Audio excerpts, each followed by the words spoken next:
Hello and welcome to the Turn 4 podcast. I am your host, Dan Maldonado. If this is your first time listening, welcome. If you're a regular listener, welcome back.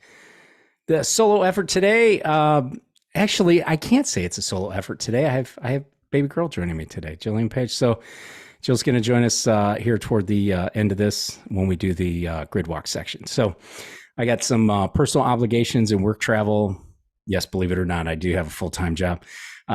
Some work travel that's giving us an abbreviated Turn 4 podcast today as we discuss the Thermal Club $1 Million Challenge.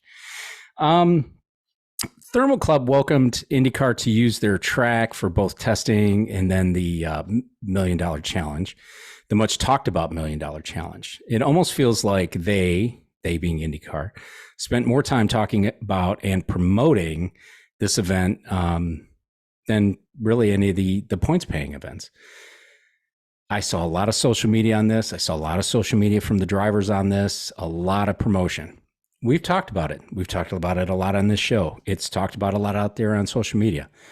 The series has to do whatever they can do to help promote this series because awareness, those who follow the series know it's there. Those who don't, or maybe the casual fan, not real sure. So hopefully they learn here and do something right. So, but getting into this, for the longest time, I think that since this was announced, I guess my attitude was, what's the point? First, there's no points. It's not part of the championship. Cash, baby, right? A lot of cash, but not what originally was billed as a split with the club member and then the winning driver, which was $500,000 each. That kind of went away. Some reason, some way or another. I'm sure it's money, right? Somebody didn't want to pay it up. Second, they have a high-end attendees for this thing, and there were people, I believe, out there originally. The tickets were in that $2,000 for the weekend privilege of being able to watch the IndyCar series test and then the $1 Million Challenge. Well, I think that went away too, because I think it went up to about $500 for the weekend at some point as well. Good for them. I would imagine that it would attract more of the casual fan into the property to be able to watch the event. I didn't see much in the way of grandstands, so I don't know where any of these paying customers were able to see this.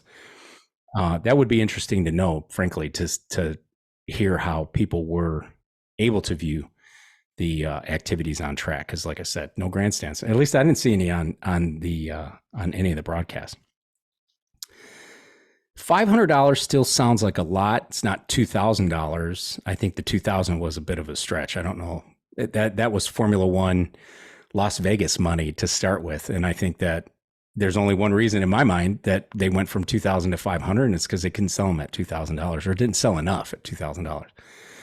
So when you look at the $500, frankly, it's not that much than a traditional race weekend. If you really have looked at a 3-day pass with garage access at any venue, really, be it Barber or St. Pete. We just recently attended St. Pete as a family, and it's pretty close to that. I think there was food involved here at Thermal, so that helps pick up some of that slack. $500 is not, I think, out of the realm of what a traditional race weekend would cost you. But still, I ask myself, what's the point? And I say this because I think what the anticipation would be that maybe a titan of business who is passionate about racing and fast cars, who might be a member of Thermal, would be able to put his or maybe some of his company's money up to sponsor an entry in the series, either full-time or part-time. I guess we'll have to wait and see. And I do hope that if something like that happens, that we'll celebrate that. We'll talk about that on some broadcast at some point or another where we can show some sort of payback from the weekend here at Thermal other than this $1 Million Challenge. Finally, I asked myself, what's the point? And to me, this might be the more important piece. It is to me anyway, and I got one of these things. So IndyCar has a scheduling problem. Yes, Texas going away this year felt very last minute, kind of willing to give them a pass on that. Nonetheless, IndyCar has a scheduling problem. The start at St. Pete to race 2 or 3 is too spread out. instead of a non-points event at a club for the privileged few, why not try something at Phoenix? The weather certainly would be hospitable enough to host an event there. I know we've been there before and kind of in and out on that one. Or how about this? How about San Diego? How about San Diego for a street race? We talked a lot about the Hispanic consumer, the Hispanic viewer, somebody that Pato Award brings in, a very popular driver with the Mexican fan because, well, duh, he's a Mexican driver. So what do you expect there? San Diego would be an ideal market and a great locale. Certainly, again, the weather is ideal. What about Homestead? Why not Homestead? Why not the Oval or maybe the road course? I probably, like many of you, are a regular listener of Off Track with Hinch and Rossi. It doesn't sound to me like the drivers are all that excited about the Homestead road course, but does it have to be the road course? It could certainly be the Oval. They'd be replacing an Oval with Texas going off the schedule.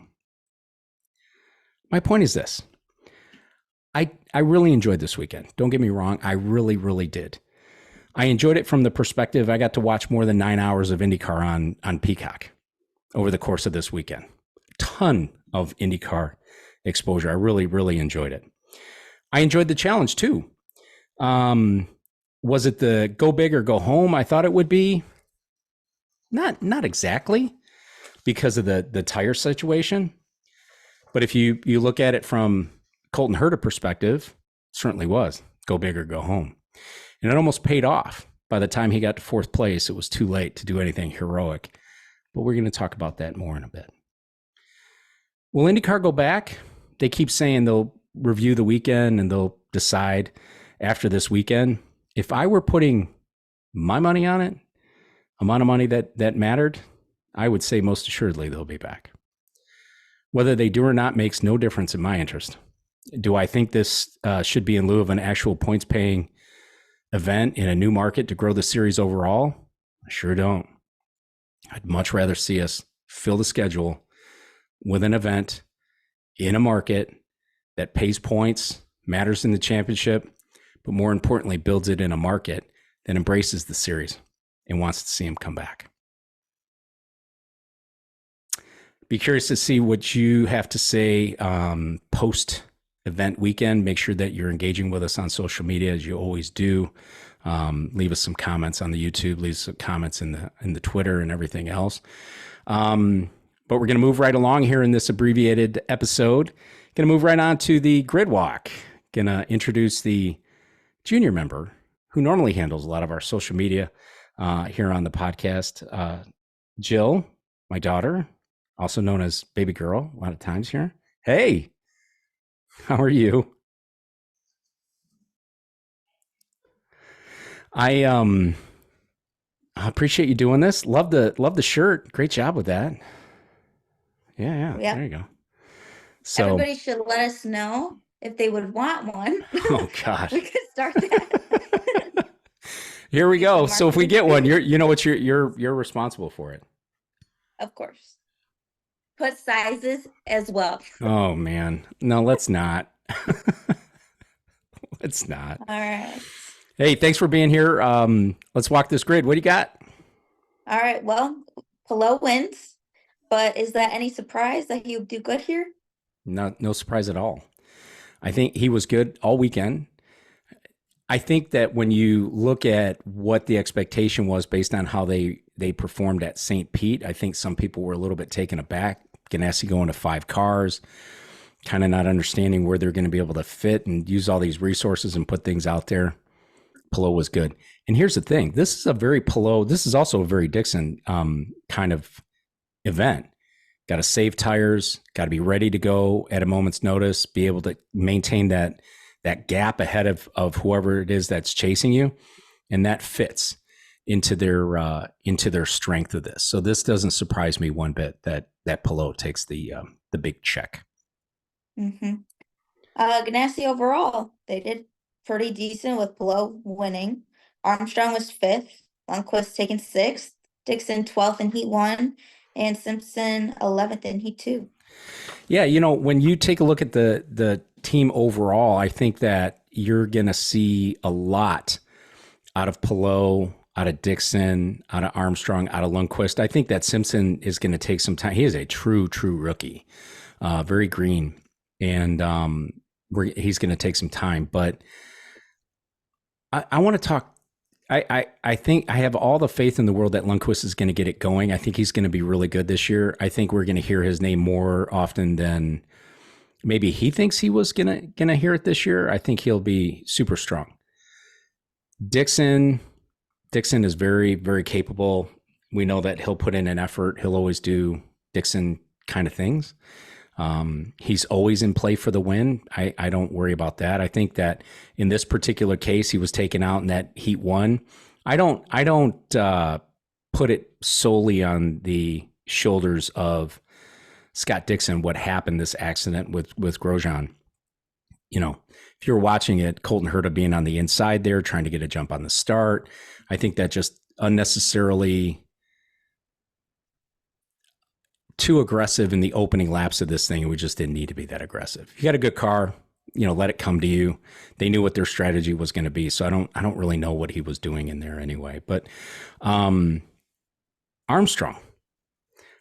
to me, I think, has been the biggest surprise. When you take a look at Marcus Armstrong in general, like from a physical standpoint, he has beefed up in the offseason. He's working with a trainer, Angela Cullen, I believe, who used to work a lot with Lewis Hamilton in Formula One. So it was kind of cool to see her on the pit stand there. But nevertheless, Armstrong's doubling his efforts to build his upper body strength, to be able to handle these cars. They're not power steering, being able to put a real good effort in there. So I think you're going to have these 4 top Ganassi cars, I think, on a very regular basis. Pelot, Dixon, Armstrong, Lundqvist, probably in that order, or any combination of that order. I think through the balance of the season, I think St. Pete was an anomaly, right? It wasn't. It was a parade after a while. It was a fuel mileage race. Couldn't do Dixon like things there. Couldn't do Pelot like things there. So I give him a pass on that. Right. And then we got Team Penske. They were strong in St. Pete, and they were strong again this weekend. McLaughlin finishing second, Newgarden 8th, and Power 9th. But he was out after Heat 1 after having to avoid the Grosjean BK crash. Yeah, I think that Scott McLaughlin's whole premise going into this season is to assert himself as the number one driver at that team, which I think is a tall order, given the experience that Power has, given the just the cunning that Power has. I think that's a pretty tall order. That's also a tall order against Joseph Newgarden, who went out and just spanked the field at St. Pete, has spanked the field on every oval we've had over the last 2 years. So that's a pretty tall order. Can he do it? I think so. Absolutely. It looks to me like not only whatever it is that Chevy found in the offseason, but it looks like Penske was able to sharpen up some of the edges over the offseason. And when competition is this close, I think that the edges is what really matters in this situation. You got to execute 100% every time. And I think that that's what Team Penske has been known for. But frankly, up against Ganassi over the last handful of years, I'm not sure that they were performing at that same level. So it's going to be pretty interesting. Will Power, who, I adore. I adore Will on TV during the interviews and everything else. He's so good and fun to watch and seems to be a great guy. Just a bummer for him getting taken out. He wasn't really taken out. He just had to take this huge evasive action to try to avoid Grosjean spinning into VK and then taking everybody off the track. So he did a good job doing that, but unfortunately put him back, and then he was just too far back at that point to really make a charge. McLaughlin didn't seem to have too much for Pelot. Rossi and Newgarden made it interesting in the opening laps of the second half of the feature. Yeah, McLaughlin, I think, was just going to see what he can do, try to maintain his gap with Felix, try to see what Pelot's game was going to be. But I think after a while, I think that it was really just a game of maintenance at that point. They were going to have to conserve tires. They were going to have to be smart with it. look for some opportunities that maybe Pelot would make a mistake, or maybe his tires would fall off a little bit harder, but that was never to come. So really where he needed to stay was just stay ahead of Felix, and Felix didn't have anything for him either. Newgarden, it would have been interesting to see what happened to Newgarden in this deal afterward, because I think him and Rossi, I have not seen IndyCar racing at that level of aggression for a while. And the first thing that comes to mind is half of this little situation. It's Rossi going shoulder to shoulder with Grosjean at Mid Ohio a couple of years ago when they were teammates. So it was interesting to see. It's great to see this kind of racing because this car is very durable. So it does kind of lend itself to that type of racing. Man, it was fun to watch. But at the end of the day, I think they just used up too much of their tires and they just weren't able to do anything. Rossi ended up coming out ahead on that one, but I think just barely on that. But it was fun. It was really fun to see the racing on that in that part of the field was really what made it fun for me, at least. Rahal, they put 3 cars in this feature compared to only 1 from Andretti Global entry driven by Herta. Yeah, this is the one I think is most surprising to me. I don't think Rahal, the team, Lundqvist had a really good weekend. Rahal didn't. A lot of complaining there. Go figure. Fittipaldi is a rookie, so he's going to do rookie things, and is still kind of getting his feet wet, and he's trying to figure out this track. It's the first time he was there. To see them put 3 cars in this dash for the cash, I think was a shock to me, because especially when you look at it against Andretti Global. Andretti Global put 1 car there.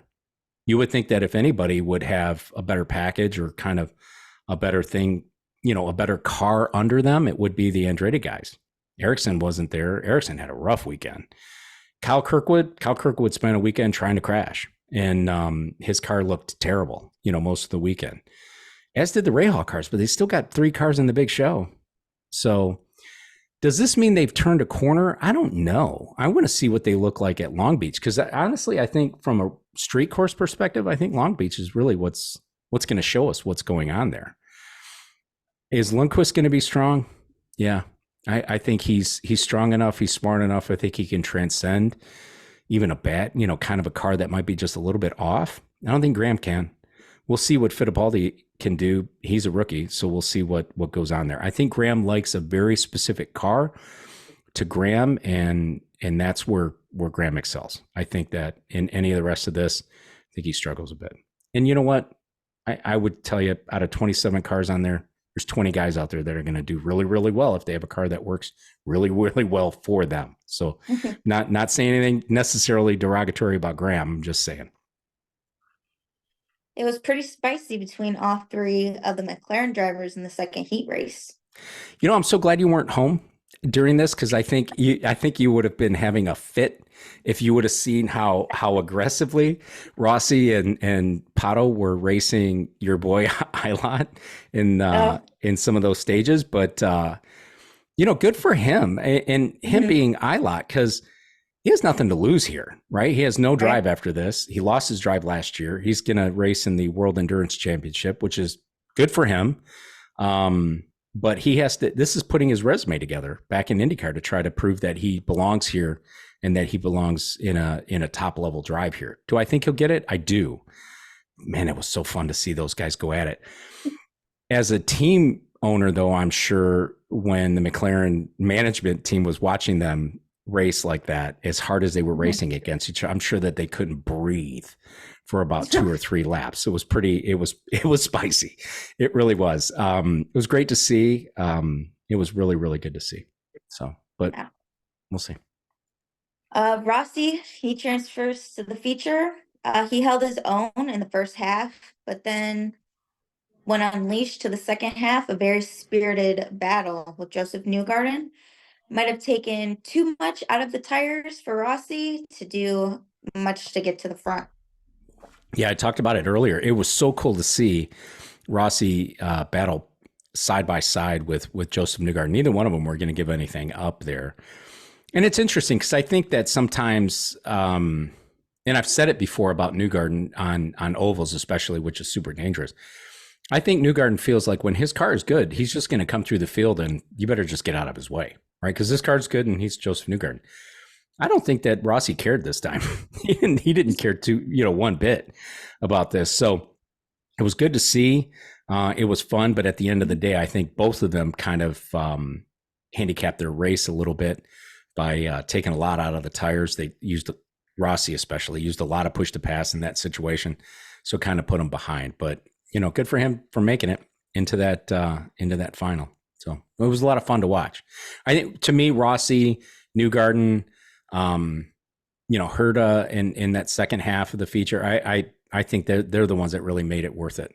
Made it worthwhile watching.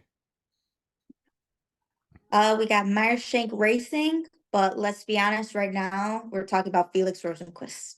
Yeah, we really are. Mm-hmm. This team is getting everything that they have paid for out of Andretti Global and their technical support that they can possibly imagine. I mean, when we say that Andretti put one car in the feature with Brian Herta, they put two with Felix. But here's the thing. They put two. Felix put somebody in it, right? Meyershank put Felix in this feature, which means Felix has shown to be very comfortable in this team. We saw what he did at St. Pete, track record holder, fell back in the race, but again, it was just kind of a follow the leader. But he was good here. He was good here all weekend. I think they had the bit between the teeth. I don't know how much testing they did necessarily, because it felt like they were really preparing for today, for Sunday. And being able to put something out on track. So, but it was interesting. Interesting to me that the satellite team, or the team that's buying the technology or buying the engineering support, for all intents and purposes, did just as well as the big team. Mm-hmm. Felix held on, but I'm not sure he would have been able to do anything against Scotty Mack. And he was fortunate that Herta ran out of tires in the last couple laps. He really was. I think that, like I said earlier, I think that the top three guys, Palou, McLaughlin, and Felix, were just trying to bide their time, right? Watching their mirrors, waiting for somebody ahead of them to make a mistake, seeing if maybe somebody ahead was going to come back and fall into a position where they could make a run against them.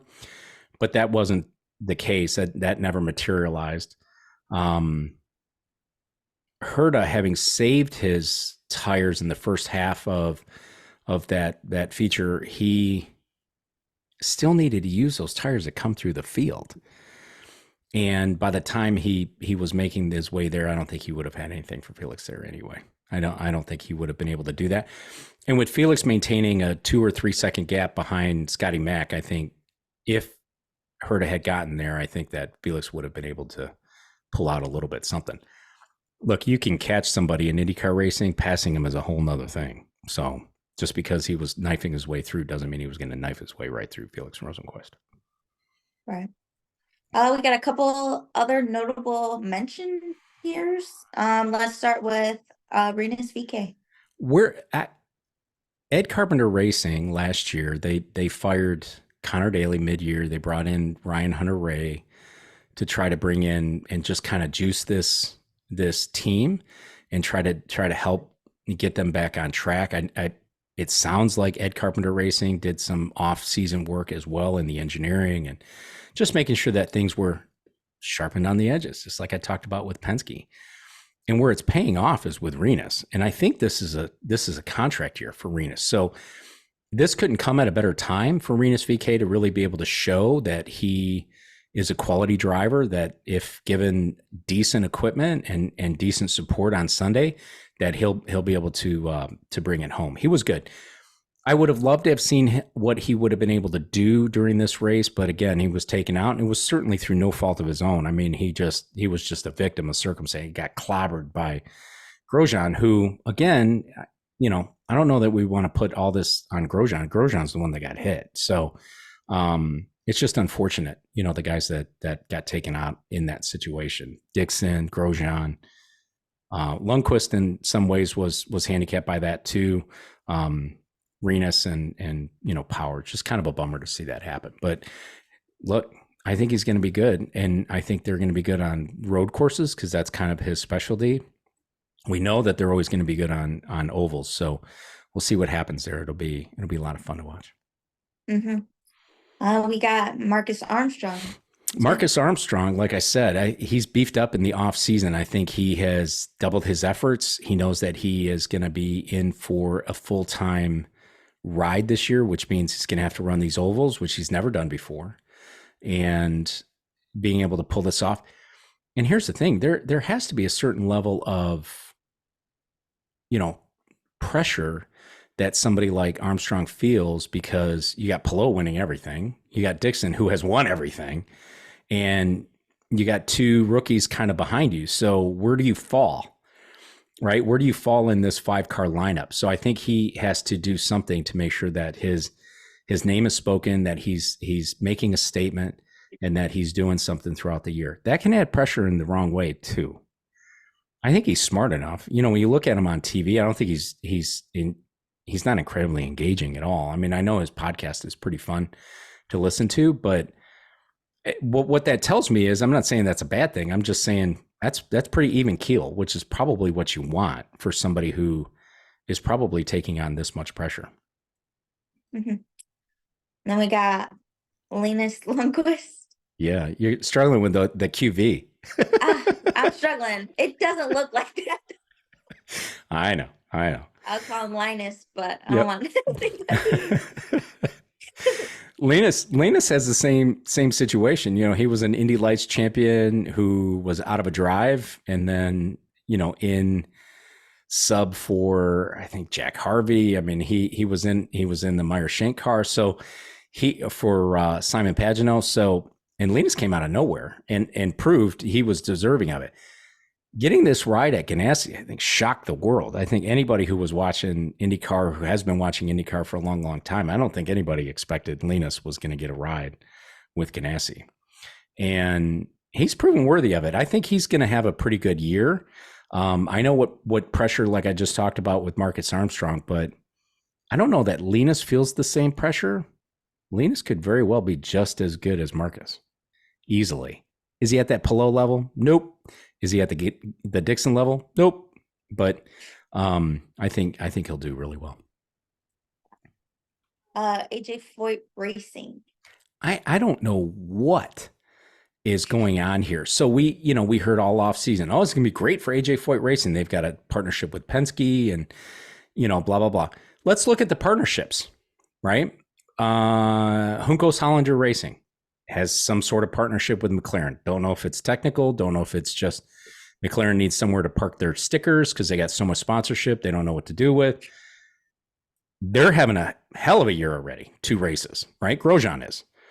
Canapino was really good here this weekend, as was Grosjean, right? We talked about Felix. Partnership with Andretti Global. Had a hell of a weekend at St. Pete. Hell of a weekend here.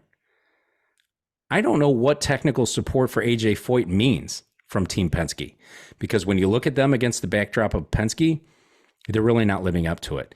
Santino Ferrucci is Santino Ferrucci. I don't doubt the man's ability to drive a race car. Never have. His questions have always come against character. He's doing his best to fix that, and good for him. And I'll give him all the leeway I can possibly give. Stingray Rob, Sting got it right now. He's coming out of a odd situation with Coyne where he dramatically underperformed. So far, it's only 2. It's 1 points race and it's 1 exhibition race. He's dramatically underperformed his teammate, and that's the first guy that you're judged against. So whatever is going on here with this Penske support, I don't know that they're maximizing the opportunity that's before them, or if it's really doesn't necessarily rise to the level of technical support like it does in some of these other situations. So leave it at that. Mm-hmm. All right, we got Grosjean. I'm going to say something unpopular, very unpopular. This wreck was not his fault. And he was going to be good. You don't give him the benefit of the doubt because he's sitting in your guy's seat. But he has talent. There's no doubt about it. And it looks like these Junco Hollinger cars are pretty good. Whatever it is that they're doing with McLaren, and maybe they're not getting any support, but whatever it is that they're doing with McLaren seems to be paying off this off season. Is he a better driver than Ilott? I don't know. I don't think so, but I don't think Ilott's dramatically worse than Grosjean. I'll put it to you that way. But whatever's going on over there, Grosjean has elevated that ride so far this year. He started out pretty hot last year, though. Was so hot he was getting an extension at Andretti. Then really just kind of fell apart. And I'm saying it nicely because this is a G-rated show. It really fell apart for him. Okay. So we'll see what happens going forward on that one. But today was not his fault. I think he was a victim on this thing. We'll see what happens. He's going to be good at Long Beach. He's going to be good at Barber. If he can keep that up, we'll see. You know, I think he'll end up having himself a good year and bring some things around. Yeah, I'm sure he is great, but he did take my guy's spot, so it's kind of hard to get there. Yeah, no leeway there for him. No. All right, and we got the IndyCar app. Spoilers coming through on those notifications. Knock it off, IndyCar. I watched it, right? I watched it live, but about an hour after the show, get the notification on my watch from the IndyCar app. Pelot winner, whatever it was, right? Whatever the terminology was, right. Pelot wins. Spoiler alert, right? There has to be a better way of doing that. They should word it, like put it up there. Spoiler. Yes, exactly right. Click here for for details on the race, or whatever you want to say. I don't think you need to say who won the race in that thing, because you can watch it on Peacock afterward. You can watch it on DVR. There's many ways of you being able to watch this thing that you don't, that's not going to ruin it for you. Right. That if you just couldn't make it at noon on Sunday to watch this race, you don't want it ruined for you. I got up this morning and watched the Formula One race because it happened while we were sleeping. I didn't pull out my phone. I didn't pull out my iPad. I didn't do any of that stuff because I wanted to see what happened to this thing fresh. I didn't want the spoiler. And guess what? ESPN didn't send me anything that said that said who the winner was. I don't want to ruin it for anybody who hadn't watched it. But they didn't send me anything. Nobody else sent me anything. So, I think that's the way it should go. So, all right. Thanks, Jill. All we got today. That's it. Thank you for that. Thanks for chipping in. Appreciate you. Of course. I got you. All right. Bye, Dad. Bye, everybody.